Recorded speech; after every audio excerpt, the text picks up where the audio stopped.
Greetings, and welcome to When the Moment Chooses You. I am your host, Coach Charlene, and I am so excited and honored to have the one and only Carla Preyer with me today. Welcome to the show. Thank you for having me. It's an honor to be here. Me and Carla, we go back such a long way, but I want to read this press release because she is in a beautiful season in her life, and I want you to hear about some of this, okay? So, Facing the Wind documentary shines light on caregiving, grief, and resilience. Sacramento caregiver advocate and former salon owner Carla Preyer is featured in the powerful new documentary Facing the Wind, premiering on Sunday, May 3rd, 2025 at the historic Guild Theater. We'll put the address and other information in the chat. The film captures Carla's real life journey on caring for her husband Patrick Preyer through his 8-year battle with Lewy body dementia, offering an intimate look at the emotional, physical, and spiritual impact of caregiving. Facing the Wind premiered at DLC New York City, was featured on People.com, and is executive produced by Renee Fleming, Yo Yo Ma, and David Hyde Pierce. The documentary follows the stories of two women, Carla Preyer and Linda Sapola, as they navigate love, loss, and strength required to care for a spouse living with a progressive dementia. And here's one of the reviews. This film is for every caregiver who's ever felt invisible while holding it all together, says Preyer. Facing the Wind is about being seen, being supported, and finding strength in the storm. A salon owner of more than 40 years, Carla left her business to become a full time caregiver to her husband. That journey ultimately inspired her mission to support other women in similar roles. Today, through her platform, From the Salon Chair to Self Care, she advocates for mental wellness, policy change, and the power of caregiving support groups, especially for women of color. The documentary also highlights the importance of early diagnosis and community based support. Carla played a key role in helping pass California's AB 2047, a bill aimed at improving cognitive screening and dementia awareness among underserved populations. And I just had to read that because it's so significant of what you're doing right now in this moment. So, why don't you tell us who you are? I know I read your bio, so you don't have to go into that, but tell us who Carla really is. Who Carla really is. Well, I'm a person that loves to love, loves my family, been a hairdresser for 40 years, I love to help people. And that still continues to translating in through of helping caregivers get through this journey and letting them know that they are not alone. I'm enjoying this journey. I never thought, the journey itself was amazing. I did not have a clue to where it was going and that it would put me in spaces like now and that I could help in such an impactful way. Yeah, so I am so excited. So let's dive in a little bit. I do have some questions for you, but before we step into the questions, when the moment chooses you, I really started it because I found my voice in 2020, and then I began to start sharing my story. So I think that there's moments that call us to disrupt, to transform, to do something, and those moments are so strong that they call us into them. Before you know it, wow, you're into a moment. And so I love interviewing trailblazers and change agents. And so let's go back to your moment. Let's go back to a moment of when you started recognizing that something was different with Patrick, per se. It started out, I'm saying now it's like two different moments, but the first moment I didn't realize it was a moment. Yeah. That first moment was my bridal shower. And I remember it was someone that he had met. Now, mind you, I said because he had met so many people through me, that could have been it. And I was like, man, he didn't remember the girl, didn't remember the conversation. I said, man, he works too much. I'm gonna get him to sit down and just rest. We're gonna slow him down when we get married. Yeah. And then Couldn't get him to slow down. He loved his job, you know. Then the next time I noticed was probably, and that was in 2001 when we got married. Then the next time I noticed was probably 2010, maybe, when I had given him a 50th surprise birthday party. Hmm. He didn't remember his cousin being there. He didn't even remember her at all. Didn't remember he had that cousin. Now, mind you, I think he had just met her or had not spent a lot of time with her, but she was there for the birthday party and was quite entertaining because she played like one of the Supremes and she was very entertaining. And he didn't remember any of that. And I was like, wow, okay, now I'm putting my foot down. And so he did finally started slowing down. And then I'll say probably in 2012, 13, little things like he couldn't remember the alarm code. And that was the alarm code that he had long before we got married. So it was little things like that. You know, he was getting to be more tensed, you know, and very suspicious of anything or thinking people were trying to harm him or maybe harming me. He was just very cautious on everything. Okay. So, I was talking about, your your premiere coming up in May 3rd. And I told this girl about it, and she's like, "What is Lewy body dementia?" She said, "I have never heard of that, and I'm a nurse." And so it's so true because I literally had not heard of it until, watching you experience what you're experiencing. So for just a layman, what would you describe Lewy body as? Like, what's the definition of it? So Lewy body is the second most common, but one of the hardest to diagnose. Hmm. Lewy body, you'll have symptoms like Parkinson, Hmm. Alzheimer's. You'll have like hallucinations, audio and vision. Those were like the main things that I noticed with Patrick. Those three. Yeah. Okay, so now let's dig in a little bit more. You said, did this moment choose you? They didn't choose me. Okay. Why don't you walk us through your journey just a little bit? I'm not gonna like unpack too much of it because I want people to see the movie, the documentary, because it's beautifully done. But just give us a little taste of your world. So when the moment choosing me for sure, and I'll say the moment started choosing me at 5 years old. There were things that happened to me 5 years old that happened 5 days before I got married. So these were Whoa. some of the things it's in the book. I promise to get it finished. Yeah. But these are things that helped carry me through because there was so many touch tone points that literally carried me through this journey of, him having Lewy body.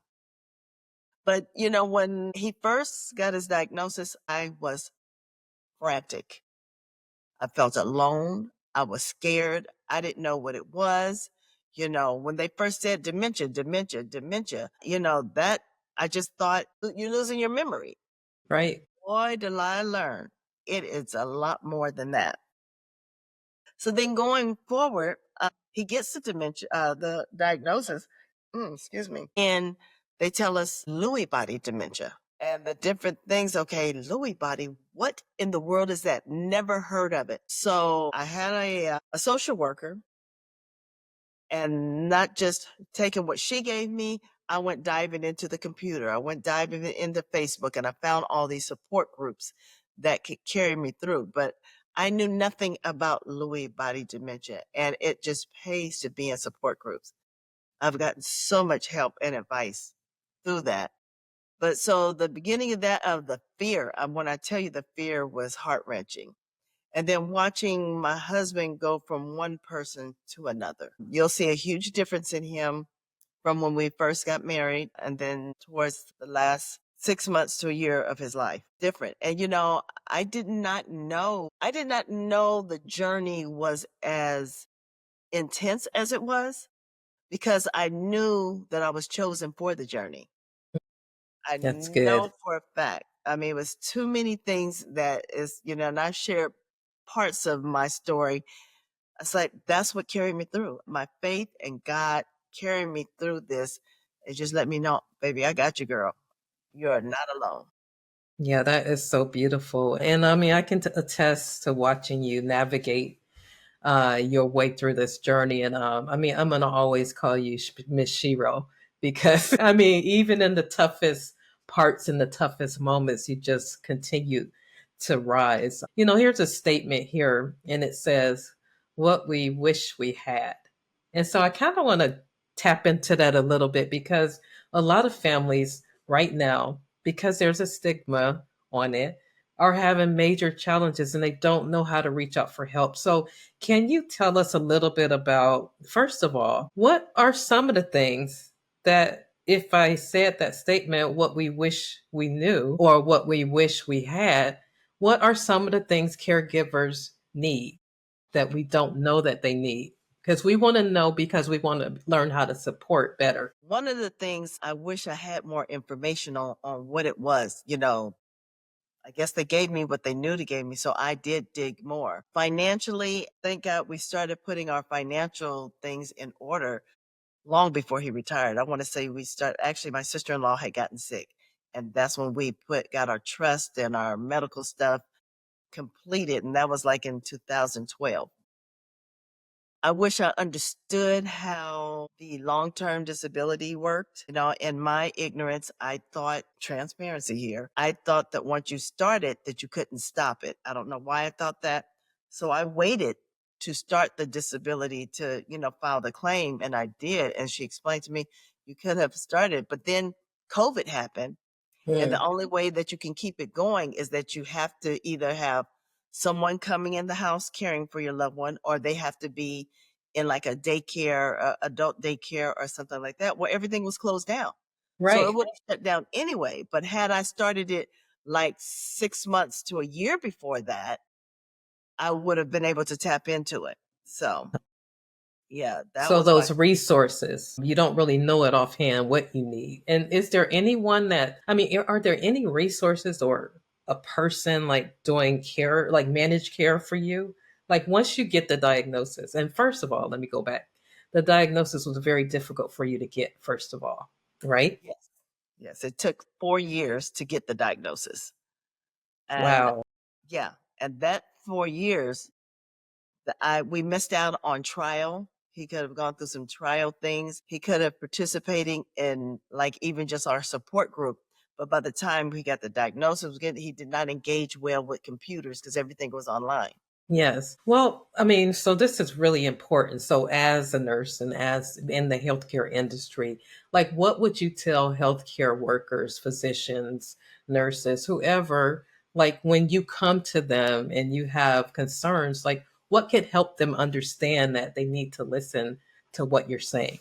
Like, is there any advice you can give us as professionals?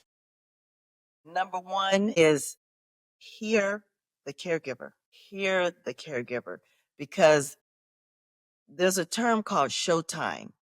A lot of times the patient will show up, can answer questions, could tell you the date, tell you the presidents, and they're showtiming. But once they leave the doctor's office and get back home, they literally crash because they held up such a facade. Hmm. So it's important to listen to the caregivers and what they are saying and what they're saying. And for the caregivers, I strongly, if you can in any kind of way, just video. Try to keep your phone next to you and video what you see. If you can video without knowing that the person is being videoed, to show the doctor. Another thing is because of the HIPAA laws, like Patrick, thank God, he was adamant. He wanted me at all his appointments. He made sure I was in his portal for to talk to his doctor. So I was able to capture those moments and email them to the doctor. This is what he did today. And then they finally started hearing me, but they still was not giving me the diagnosis. So just don't take them, get another opinion. That's what I'm saying. I Okay. did take him out of the network and I took him somewhere else and came back. It was dementia, so don't be afraid to go outside of your network to get a second opinion. For me, we went to Stanford, and it was a free program here in California that they did, and we didn't have to even come out of pocket. A lot of researchers places you can do that, and that you won't have to come out of pocket. Wow, that's wonderful. Yeah, thank you so much because I think that's like so important because you as the caregiver, you're advocating because you're seeing it.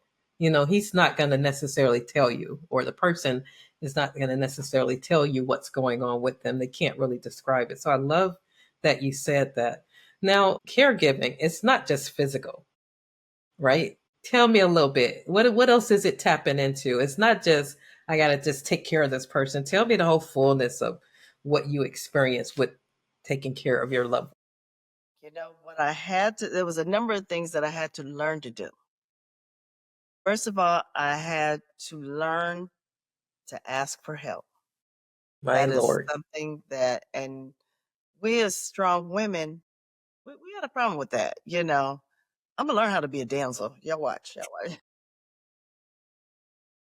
Get that I down. hear you, girl. But asking for help is very important. I tell you, this is a statement that was said: diversity will introduce you to yourself. So you tapping, I tapped into my spiritual world like no other time. I mean, I had to. That was the only place I knew to go. The physical aspect for myself, take self care, exercising. So I was like, okay, how can I do that? I can't leave him alone, but he just enjoyed being with me, so I included him in my exercise routine. And then when he got to the point that he really couldn't keep up, I would get up early before he woke up, exercise as hard as I could, and then when he got up, I would do some exercising with him. So I was getting a good amount of exercise. Drink plenty of water. I tried to do as much as possible a plant-based diet, organic plant-based diet. It played a huge role in my life. And then my surroundings.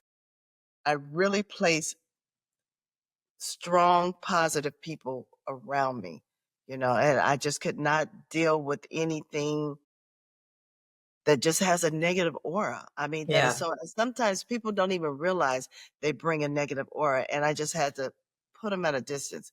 That Yes. was for survival for me. Amen. That's really good, Carla.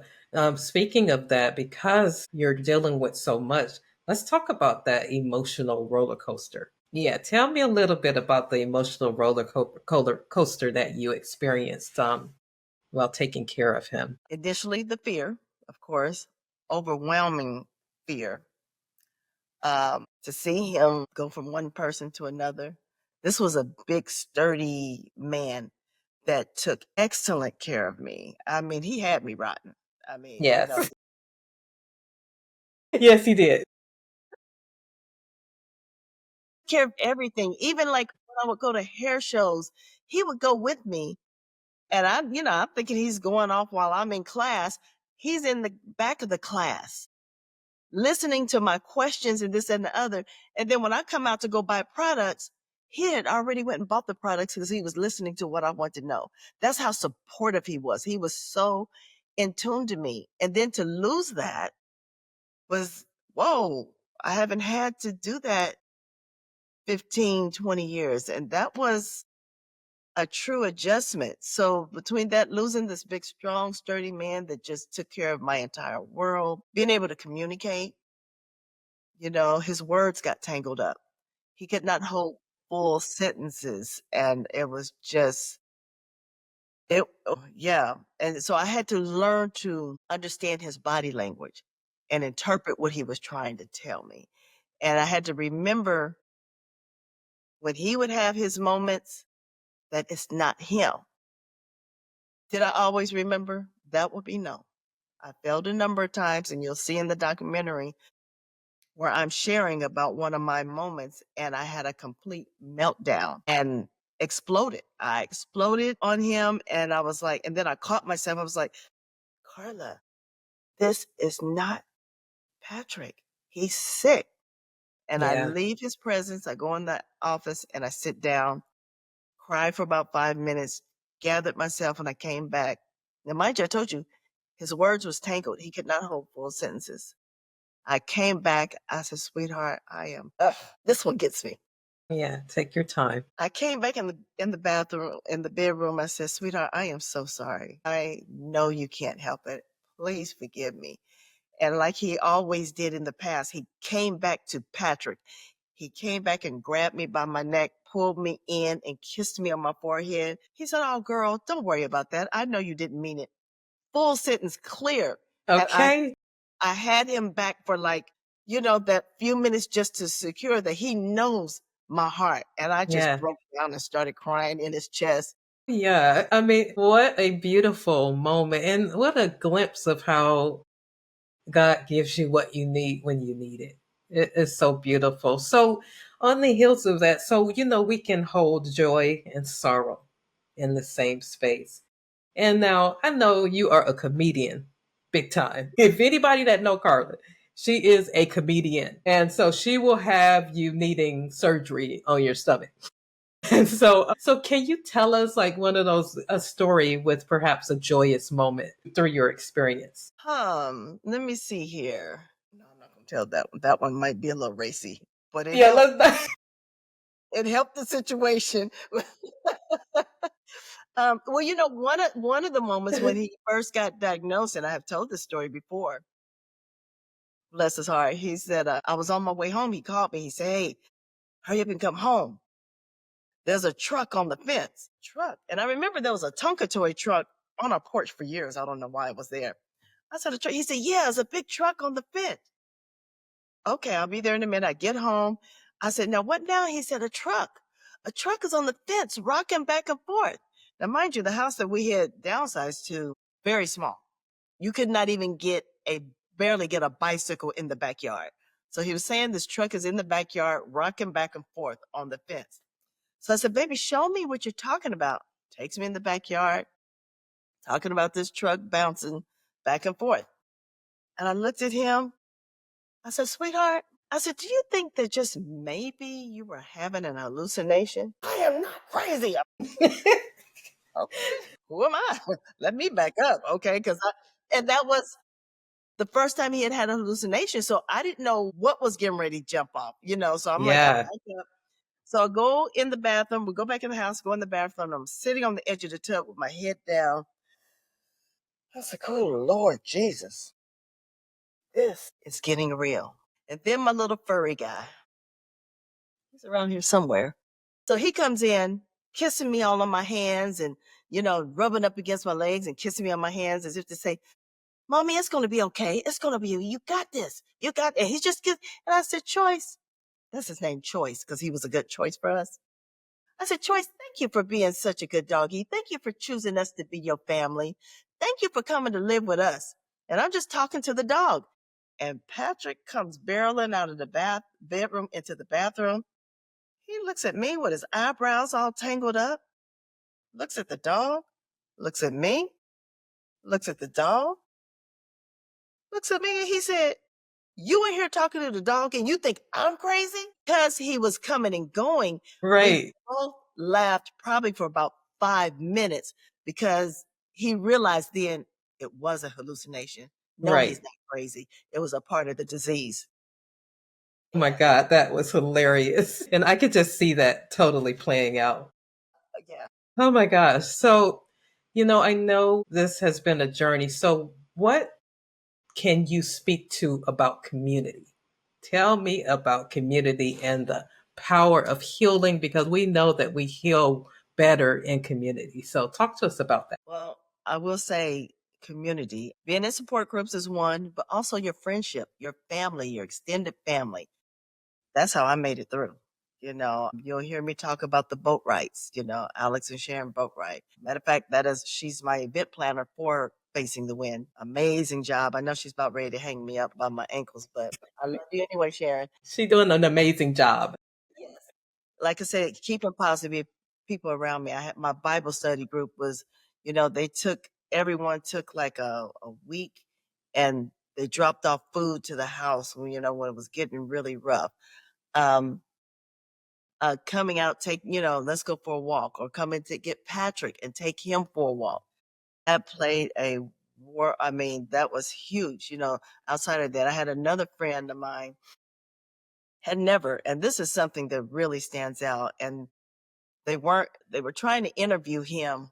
He didn't want to be interviewed, first of all, but I'm going to still get your name out there. He had never met Patrick, a brother that had never met Patrick. I do his wife's hair. And he called, told his wife, hey, I want to meet Patrick. I'll volunteer to take care of him, to come in and sit with him. When he got here, they met. He said, Carla, I'll give you 4 hours every other week. Never met Patrick. Well, he never kept that promise. What he did do, he was here almost every week, anywhere from 4 to 8 hours every week, except Wow. for when he had other stuff going on. Never had seen Patrick before a day in his life. That was huge to see a Black man do that for another Black man that he had never met. Yes. And took good care of him as if that was his brother. Wow. And how was Patrick's reaction to him? He had never met him. So how was that? In the beginning, it was good. It was beginning, we all sat down and talked, but Patrick's reaction, he wasn't always happy when I was not around. Yes. He needed me around 24/7. Even when he did not know that I was his wife, he knew he was safe with me. Hmm. So, with Randy, it would come and go. It would go, come, Okay. go. Some days he'll talk with them, and some days he didn't want to talk. And then I had their oral caregiving resource center. They had sent different people through, and it was like it took a while. And then we finally found a girl that he really liked. So I had like 2 people coming through. Another girlfriend of mine, Linda Sharp. Her husband would come and get Patrick and take him to the movies and just doing for it. Community helps. I'll tell you, I would not have made it through. Alex, whenever we get together and maybe for a party or something, I was able to sit down and relax and Alex tend to Patrick. It was just Yeah. little things like that that made all the difference in the world. So Carla, that's like really tough. So he wanted you around 24/7. Like, how does a caregiver handle that? You know what I mean? Because if he only wants you, give us some little secret sauce there because that I'm just saying you would have to help your sister out. It was a journey. It was a journey. I Yeah. mean, keep in mind, I didn't get married till I was 39. So, I was used to being on Yes. my own. And, then even when we got married, he worked so much, I still had, Yeah. space. And then once he stopped working and I did not have my days off to myself, that was a huge adjustment, a Yeah. humongous adjustment. Yeah, it was definitely different, and it was hard. Even when he got to the point when he could not, he would wake up through the night and he would start fumbling around and then it wake me up. And then I'm not getting any sleep. Right. So then I was in support groups. They said they moved into another room. They moved into another room. I couldn't just go cold turkey like that. I had to, initially, I would like go to sleep with him.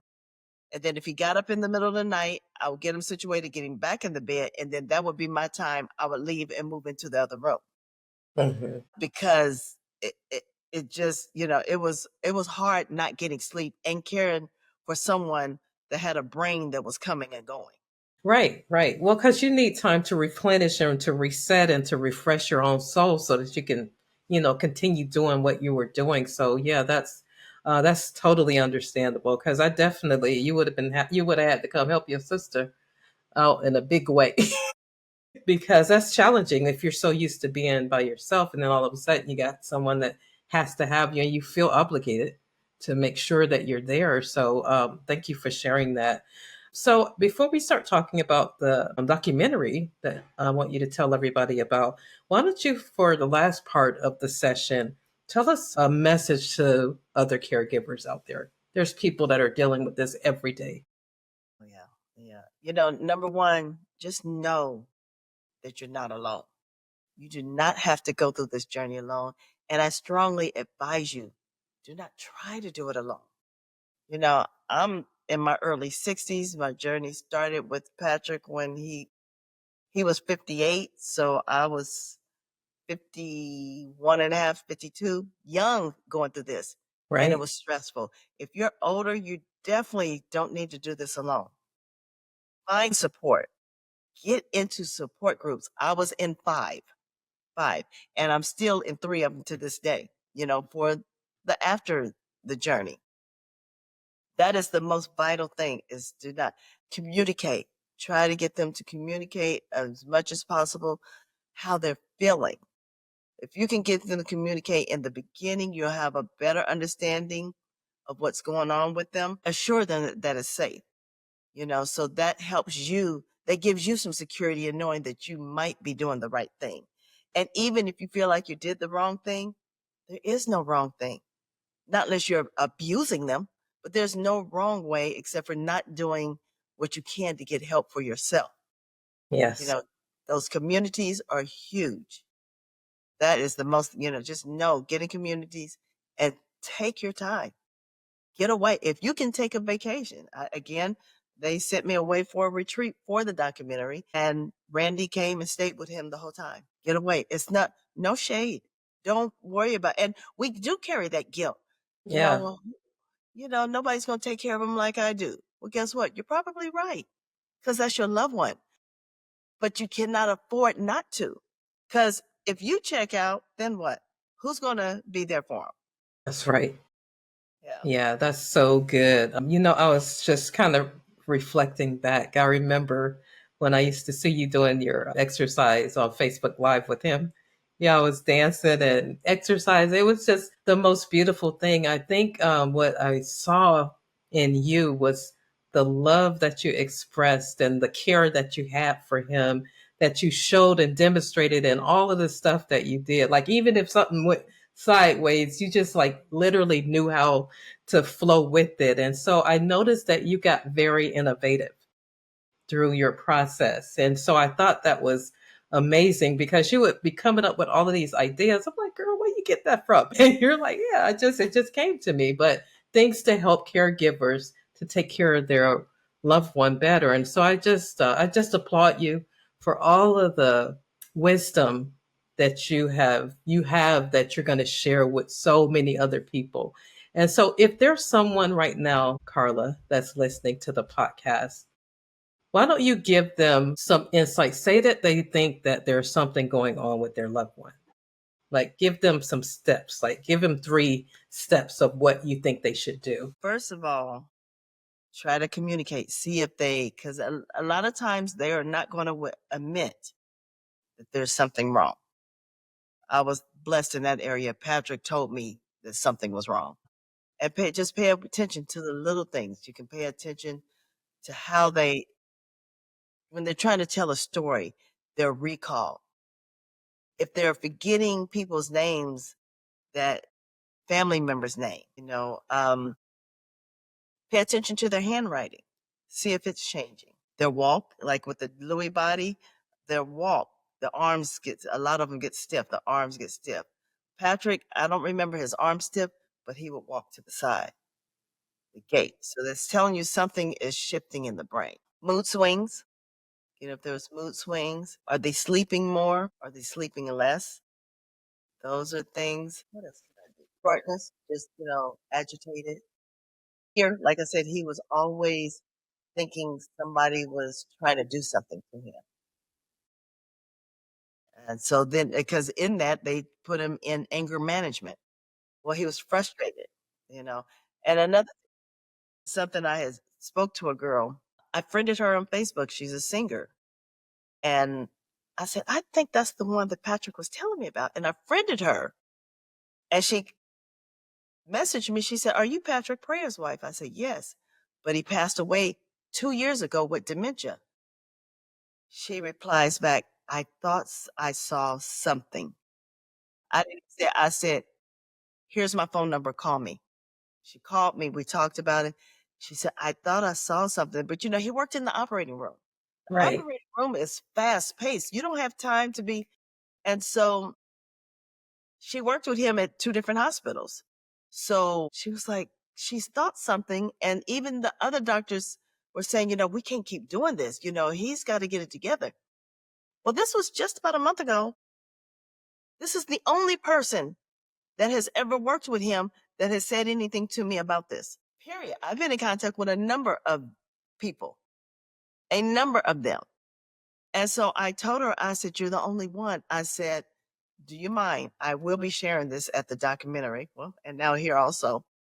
She said, "Oh, I don't have a problem at all." She said, "Matter of fact, I will tell my own story at the documentary." She said she would tell it. So I say that to anyone. If you see something, say something. If it's that person that they might get agitated with you coming to them and saying, "Hey, because Patrick, oh, ain't nothing wrong with me." He might have done that, you know. Right. To other people, he might have. With me, he said something was wrong. But if you can't have any kind of contact with their loved ones, just say, "Hey, is so and so okay? I noticed this. Yeah. I noticed that." But the entire both places where he worked never said anything. And I know it's a HIPAA and they could not maybe have called me, but there were a couple of them that I have come in contact with. They could have said, "I think I see something." You don't have to Right. go into detail. Just say, "I think I see something. You might want to check it out." And then let it be. Wow, that's really solid wisdom right there. Be open to say that, you know what, I think I've noticed this and so and so. So I wonder why it is that people don't, maybe they don't want to offend. I mean, I don't know, but I'm sure something, that's what it is. yeah, yeah, but that's really solid wisdom. So thank you so much for that. Now, let's talk about what Miss Carla Preyer is doing now. So, what are you doing now, Carla? Tell us what you're doing and then tell us about Facing the Wind documentary coming up really soon. So now I'm in the process of starting my YouTube channel. And Facing the Wind documentary, when you ask me, did I choose the moment? That would be a hard no. Yeah. Y'all fill in the blanks. But no, I didn't choose. It literally chose me from 5 years old to today. They asked me, did I want to be in a documentary? I said, sure. But I did talk to Patrick about it, asked him, did he mind us? And he said, the story needs to be told, especially for the African American community. When we said yes, it was just a yes. I didn't think anything of it. Well, it took off. We went to New York to the Doc NYC as one of the largest film festivals in the country. It was like 1,000 films to get into 100 slots. Well, we made that. And then through the polling, we were in the top 10 of the films. So that come to pass. The documentary is about, it was the support group where I found, one of the support group where I found a lot of help with Lewy body dementia. That's where the documentary started. Linda Sapula, her and her husband was getting in a van to meet all the people around the country that was in the support group. So then the story just kind of narrowed down from like 25 people to 5 people to me and Linda, and how we've gained friendship through the journey. And even after the journey, our husbands, yeah, not to tell you too much because I want you to Yeah. get it. Yeah, exactly. Okay, so tell us, can people still sign up to come to see the documentary? Oh, yeah, yeah. You can get your tickets on Eventbrite. Just go to Eventbrite and type in Facing the Wind. You can get your tickets there. Okay, and I'll actually put a link down in the description so you guys can just click right in and get your tickets. Okay, so as we close, first of all, such an honor to have you on the show, Carla. I love you so much, and I'm so proud of all of the work that you're doing, and more so of how many people are going to be impacted by your yes. You're doing that quote that I always like to say, one voice at the right pitch can create an avalanche. And this avalanche that you're creating is really touching people's lives in such a profound way because you're vulnerable enough to share your story. And I think that's the challenge. We don't really want to tell people about what we're going through, but you've done it so beautifully that I know so many people are going to be blessed by this particular episode and your life and your legacy that you're carrying on. And so thank you so much. And so any last words, and then we're going to go ahead and close. Again, those of you that are in the journey, you will survive. you will survive. Mm. Just tap in to the higher power, keep the right people around you. Just know this is not where your story ends. You can do this. You can do this. And whatever you do, put yourself first, because putting yourself first, you're becoming a better caregiver. That's awesome. Well, thank you so much for being on the show, and I look forward to coming to the documentary. All right, get your tickets. And if you need to reach me in any kind of way, you can go to innerbeautybydesign.com. That's email, Facebook, and website, Inner Beauty by Design. Awesome. And I will put all of her information in the description so you can reach out to her. And she's going to be offering different things really soon, I'm sure. So she'll keep you posted. So make sure you follow her on all of her social media platforms so you can keep up with her, because she's getting ready to start flying high. She's already flying, but she is, I'm going to be like, where are you, Carla? I'm in Bermuda today. So anyway, With you, Charlene. Uh-huh. thank you so much for being on the show. Thank you for having me. I want to thank you for tuning in to another inspiring episode of When the Moment Chooses You. I'm your host, Coach Charlene, and it's been an absolute pleasure. Each journey we've shared today is a reminder that when the moment chooses you, the possibilities are endless.